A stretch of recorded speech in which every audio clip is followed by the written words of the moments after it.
Hey everyone. I know that this format is very different from my usual format in that I'm not showing my face and I'm doing a longer response to a video as opposed to a movie or a book, but this idea has been on my mind for quite some time. And now that I've been in quarantine for long enough, I finally have time to do it. So, Star Wars Episode 1, The Phantom Menace, is a very important movie to me, so please don't laugh. It's got a dear place in my heart. It's really what hooked me into becoming a fan of Star Wars in general. Over time, I've rewatched it several times, showed it to many others, and I've gained a pretty big appreciation for it.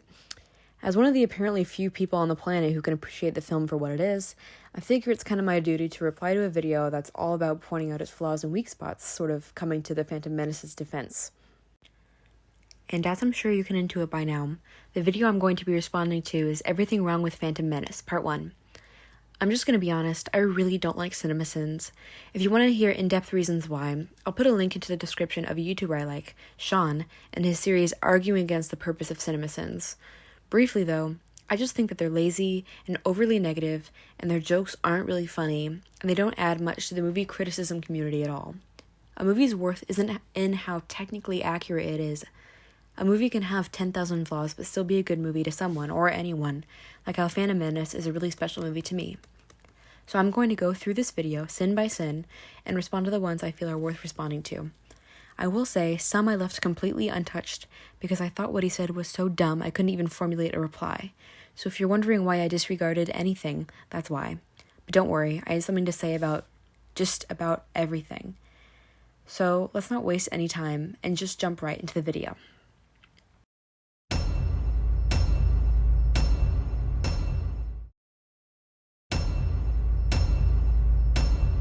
Man, I cannot wait to find out what happened to Luke, Han, and Leia after the Return of the Episode 1. Episode 1? Does that mean this story's going backwards literally and figuratively? Also, reading. Also, I didn't read any of that let alone comprehend it. So, right off the bat, apparently it's a sin in itself that Phantom Menace is a prequel. The movie hasn't even really started yet, and they're already faulting it for simply existing? Does that mean that any Star Wars content that doesn't have Luke, Han, and Leia in it is objectively bad? A New Hope's first scene, Battle of Vader overtaking Leia's ship. Empire's first scene, Hoth battle.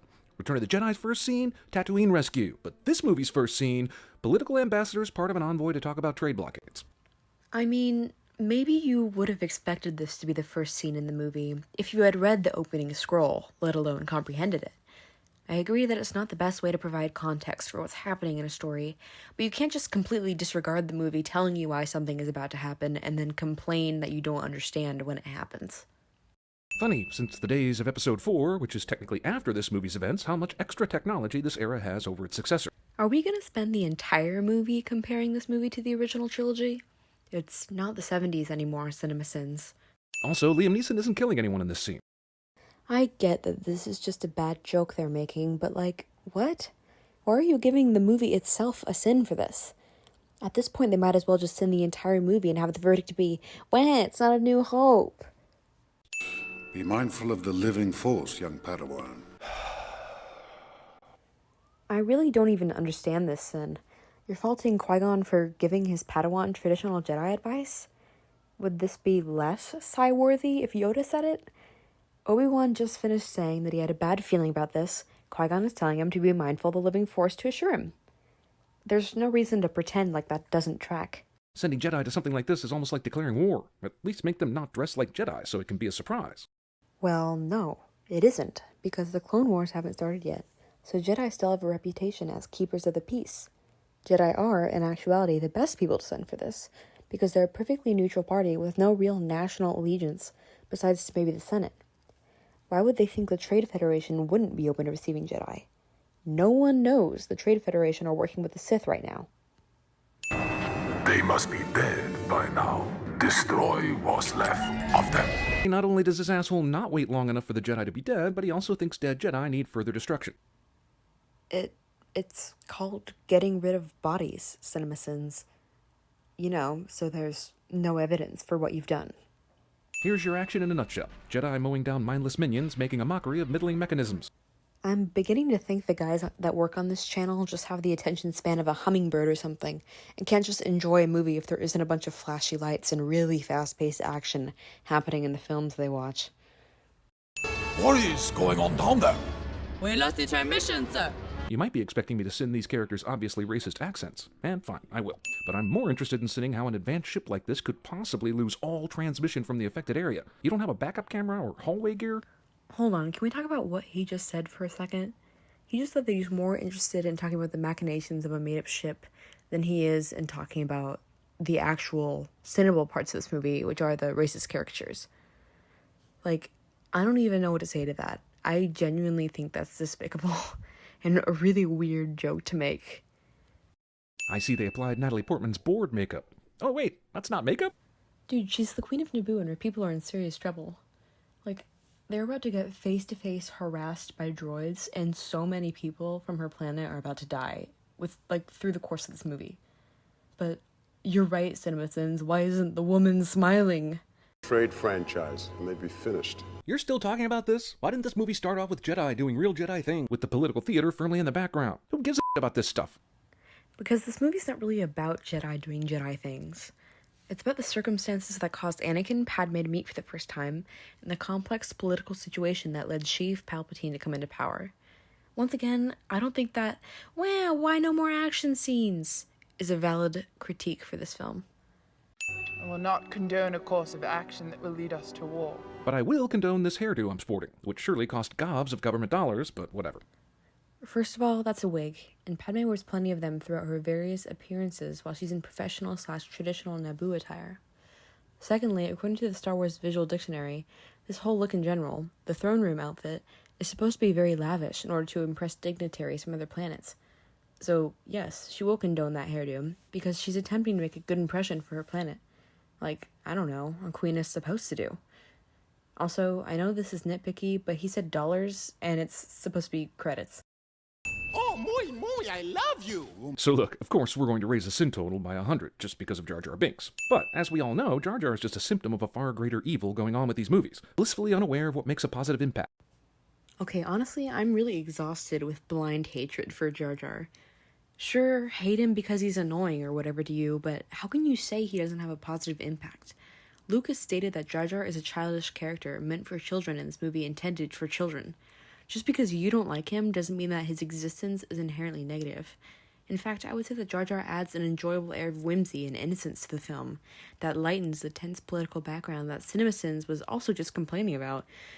If you're gonna add 100 sins for the Gungan, add 100 sins because they're a shoddy racist caricature and the actor who played him was almost led to commit suicide thanks to the reception of his character from adults like you, CinemaSins.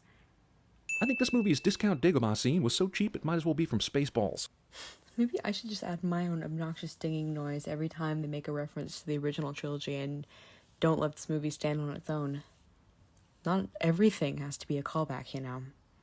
Jedi can only go underwater via the help of some they stole from Q at MI6. Well, I mean, yeah, what do you expect? They're still human beings who breathe oxygen and all. It's established in some episodes of Clone Wars that they do have helmets that allow them to breathe far underwater, but Qui-Gon and Obi-Wan don't exactly have those on their person at this moment. And Jedi do have belts that seem to have lots of small compartments to carry things in. I don't see why it's so far-fetched that they'd have little handy-dandy breathing devices. We shall no like the Naboo. Wait, I thought Naboo was the name of the planet. It is. It's also the name of the people. Try to keep up, okay? I know it's a lot of information to handle. You and the Naboo form a symbiont circle. What happens to one of you will affect the other. You must understand this. It appears that the Gungans and the Naboo are completely separate from each other. These guys live in what is basically a secret underwater city and do fine without one another, so I don't get it. The thing about it, though, is that they're segregated. Gungans are an oppressed race on Naboo that have been pushed out so far of Naboo society that they've been forced to live underwater. The difference here is that Gungans aren't free to go where they like on their own planet that they've lived on for forever without facing backlash. So, sure, it may seem like they're doing fine without each other, but shouldn't they at least have the option to go where they like as opposed to having to hide deep underwater? It kind of baffles my mind a little bit, this one. CinemaSins may as well be saying they're separate but equal. Also, the whole reason the clone army came down to Naboo was to fight the people here, but they decided to land on the other side of the planet? F***ing why? The clone army just straight up doesn't exist yet. He meant the droid army, so let's not jump ahead. He owes me what you call a life debt. Your gods demand that his life belongs to me now. I know this because I know everything about your culture I just learned existed 5 minutes ago. I mean, seriously, he just had this exchange with Obi-Wan. Master, what's a bongo? A transport, I hope. But now he's suddenly an expert on Gungan law. Get the out of here. Okay, this one really irritates me, and I think it's a pretty good example of the way that cinemasins just doesn't pay attention in movies. He complains that Qui-Gon suddenly knows everything about Gungan culture when literally 2 seconds ago Jar Jar just said this. Now get out of here. No, Mr. Stay. Mr. called Jar Jar Binks. Mr. Your humble servant. That won't be necessary. Oh, but it is. 'Tis demanded by the gods, it is. A clip that he deliberately cut out. We're not even 20 minutes in, and these hologram meetings make me want to stab the movie screen with Twizzlers. Ugh, I know. I hate it when a character in a movie calls another character in the movie on the phone to relay information that is important to the plot. Get to the flashy lightsword battles already, guys. Missing Jedi. No need to report that to him until we have something to report. And obviously, the reigning Sith Lord can't sense Jedi activity on his own, so we're gravy, baby. Yes, we are indeed gravy, because the whole point of Star Wars is that literally everything happens exactly according to Sidious's plan. The fact that Qui-Gon and Obi-Wan didn't die and are actually going to eventually pick up Anakin and bring him to the temple is precisely what Sidious wanted all along. Where is it going? Don't worry. The Force will guide us. The Force also guided you to nearly getting eaten by a gooberfish just a second ago. Why do we trust this Force anyway? See, the keyword that CinemaSins used just now is nearly. Maybe if they hadn't trusted in the Force, they would have actually gotten eaten by the gooberfish. But no, they were saved by the quote-unquote small thing gets eaten by bigger thing cliche that you sinned. That happens to be the Force, my friend. Relax. Qui-Gon waits 20 minutes into this movie to do this. Qui-Gon wouldn't just knock Jar Jar out without cause, he just met him. In fact, Jar Jar's kind of the only one having a natural reaction to all these crazy, scary things happening underwater. He didn't even mean to knock Jar Jar out here, which is why Obi-Wan says, You overdid it. We have captured the Queen. Victory! Wait, they captured the Queen without a fight? That's not so much a victory as it is a forfeit. I'm no military expert, but I'm pretty sure even if your opponent forfeits the battle, that still doesn't lessen the fact that your side is victorious. Jar Jar's sub containing 2 Jedi pops up to the surface of a downtown Naboo waterway and no one notices. Does it really matter, though? Would it have added anything to the movie if we had gotten a shot of a few people on the shore glancing over and seeing them? Probably not. This is actually fake Queen Amidala, played by Keira Knightley. And this trailing servant is actually Natalie Portman, the real Queen, which you only really notice on your second or third viewing. But my question is, what the f*** are you doing watching this a second or third time? Okay, that is the point. You're not supposed to know the difference between Sabe and Padme. Sabe is her decoy for a reason. It's supposed to be confusing which one is which, and at this point in the film, you're not supposed to know that Padme is actually the Queen. I don't even know what to call this one. It's just sitting the movie for no reason. Sitting the movie for the idea that people might like it enough to rewatch it a couple times, too? I have no idea. I'm curious about many things in this shot. Most importantly, the reason why it looks fake as shit. God, I know, right? They either should have filmed on location in the real Naboo that exists, or they should have vastly improved the technology available for CGI in 1999. These birds are flying to join the birdemic. I'll let you debate which movie is better. Sending an entire movie for birds flying in the background of a shot.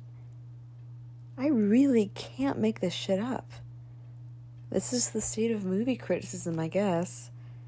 Movie substitutes the previous robot action scenes in like we won't notice. He really just spent the last 5 minutes complaining that there's no action scenes, and then when there is one, he complains about that too.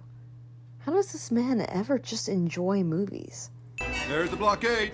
One ship is going to attempt to go through a planetary blockade with the Queen in tow. In other news, I just beat LeBron James one-on-one with one hand tied behind my back, my left shoe tied to my right shoe, and playing with a football when I was on offense. Yay, CinemaSins! Good observation that this would be an extraordinarily hard, near impossible thing to do. But 1 second later, we see that their ship actually gets so damaged that they need to land on a different planet for several days in order to repair it. And also they lose most of their astromechs in the process. So, yeah, the movie actually agrees with your logic too, so why are you sinning it? And that's saying nothing about these droids' crazy ability to drive on the exterior surface of a moving spaceship. Yeah, they're astromechs. That's their purpose, that's what they're built to do. This movie is saying if you have a shield generator, you can easily survive a blockade. Also, once you escape a planetary blockade, no one comes after you. Cinemasins is pretending that the movie is saying it's easy to get past a planetary blockade, when the movie is showing us that they're actually getting really heavily attacked and they lost almost all of their astromechs while struggling to keep their shields up, and their ship got damaged so badly they had to go to Tatooine. So I just don't know what movie he's watching at this point. And he also says that no one comes after you either once you escape the planetary blockade, which, just like, keep watching the movie. Darth Maul comes after them. I just don't understand the thought process behind these sins. I want that treaty signed. Why does it matter if the treaty gets signed or not? Aren't you evil? Do you care about laws and So, if Padme signs this treaty and makes the invasion of Naboo legal, the Trade Federation takes over Naboo, and that's a whole planet dedicated to the Separatist cause in the upcoming Clone War. If they don't do this invasion legally, then the Senate will come after them. The reason this invasion is happening in the first place is because Sidious wants to be elected Chancellor so that he can get the Clone Wars going. So, yes, he is evil, and, to an extent, he does care about laws and shit, when it's convenient for his plan. Also, movie steals the treaty excitement from, that one exciting treaty-based movie. This one kind of kills me because if you've seen a lot of cinemasins, which sadly I have, you'll know that they fault movies a lot for being overly cliche. Like, they're so willing to point out a cliche every 2.5 seconds. And here this movie is, with a completely original concept, and they're faulting them for it. What do you want from a movie? Extremely well put together little droid, Your Highness. The Queen has time to recognize droid heroism. Well, sure, they're just flying. This is like saying, oh, so you had time to read a book on the plane, did you? Sounds unrealistic. Of course she has time. She's just sitting there chilling, and they'd all kind of be dead without R2, so why not recognize him a little bit? R2-D2, Your Highness. Yay, R2-D2! I remember that little guy. I completely forget that the first 28 minutes of this movie was about trade disputes. So, hold on, just to recap, he spends this whole video so far complaining that it's not enough like the original trilogy. And then when the movie says, hey, remember this guy from New Hope? He sends them for it? I really don't know just what he was looking for with this movie. We're on a stealth mission, so let's bring the slow-ass droid and the clumsy court jester Jar Jar. Brilliant! This is just speculation, but I imagine they brought Jar Jar because he's probably less trouble if he's within your sight. You know, like a destructive toddler. And he did say in the first place that he was banished for destroying the boss's ship, so Qui-Gon probably doesn't want to take any chances, and opts instead to leave the ship in Obi-Wan's capable hands. As for R2-D2, I can also only speculate that the reason why they brought R2 along was so that he could eventually meet C-3PO once they end up at Anakin's house. You an angel? Thus began the least believable on-screen romance since Anakin and Padme in Attack of the Clones. Wait. I know what he means, but Anakin and Padme's relationship in this movie isn't really a romance. He's 9 and she's 14. They're buddies for a little while, and then don't see each other for about 10 years. Anakin doesn't care about dating a girl right now. He cares more about his mother, as established in the following scene. I care for you too. Only I miss your mother. If you subscribe to the brand new and totally insane internet theory that Jar Jar was originally intended to be a Yoda-like evil Jedi Master this whole time, how do you explain this Three's Company bull? I don't think that there is a popular theory that Jar Jar is actually a Jedi Master. I'm pretty sure what CinemaSins is referring to is the popular idea that Jar Jar is actually a Sith Lord. But that theory is just a theory. Jar Jar isn't a Sith Lord, he's just a goofy character designed for kids. Not everything has to be edgy and adult, you know. Is that Greedo in the background? Why can't that motherfucker be shooting his trigger-happy gun right now? No, CinemaSins. There happens to be an entire race and planet full of Rhodians, interspersed throughout the galaxy.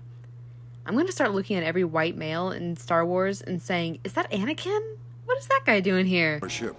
Is it far? Anakin is allowed to walk around with Qui-Gon everywhere he goes now, because he saved the most annoying character in the movie from a fight. How these characters all end up together is hardly organic. Jar Jar does nothing except be oppressed, so they keep him. Anakin saves that asshole, so they keep him. Remember how Luke and Han became a team? It came out of need. These characters get to tag along because the script says so. It is still out of need that these characters come together. Padme needs help because her planet is being invaded, and the Jedi are the only people providing direct assistance. Jar Jar needs help because he's been banished and in big trouble with his people, so they help him. And in terms of Anakin, they don't help him just because he saved Jar Jar.